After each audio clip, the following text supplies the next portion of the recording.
एक छोटे से सरमन का लड़का जिसका नाम अंकित था, हर सुबह सूरज के साथ उठ जाता।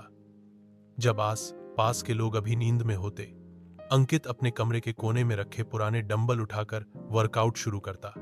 डेटा, ये मेरा दिन का शुरुआत है, वो खुद से कहता।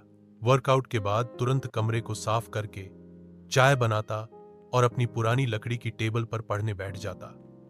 अंकित के कमरे की दीवार पर लिख हाँ हुआ था, एक दिन मेरा सपना मेरा हकीकत बनेगा। घर के काम काज में भी अंकित कम नहीं था।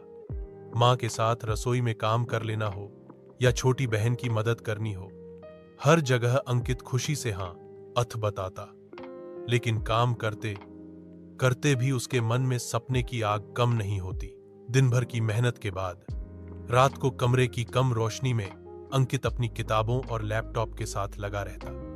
कभी कोडी मैं सीखता हूं, कभी अपने विषय के पुराने सवालों को हल करता हूं और कभी कमरे के कम शोर कोने में अपने सपने लिखता हूं। अंकित के आस पास लोग कहते, ये लड़का पागल है क्या, पूरे दिन काम करता है, पढ़ाई और वर्कआउट में लगा रहता है। पर अंकित के लिए ये पागलपन नहीं, ये उसकी जिंदगी का मकसद था।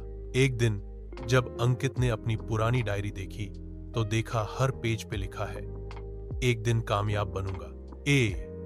आंखों में आंसू आ गए, लेकिन वो कमजोर आंसू नहीं थे, वो आंसू आस्था के थे।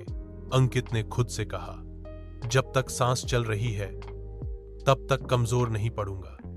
जब तक ये कमरे की दीवार में ये सपने की कामयाबी की गवाह नहीं बन जाती, तब तक मैं नहीं रुकूंगा। आज अंकित कामयाबी के रास्ते पर है और वो जानता है कि कामयाबी कमरे के अंदर ही लिखी जाती है, कमरे के अंदर ही काम किया जाता है, कमरे के अंदर ही सपने जगाए और कमरे के अंदर ही कामयाब बनाए जाते हैं। अगर आप चाहें, मैं आपके लिए इसे और प्रेरणादायक कहानी, संवादों के साथ या वीडियो स्क्रिप्ट के रूप में मैं लिख दूं, आप बता दीजिए। हेलो कहानी।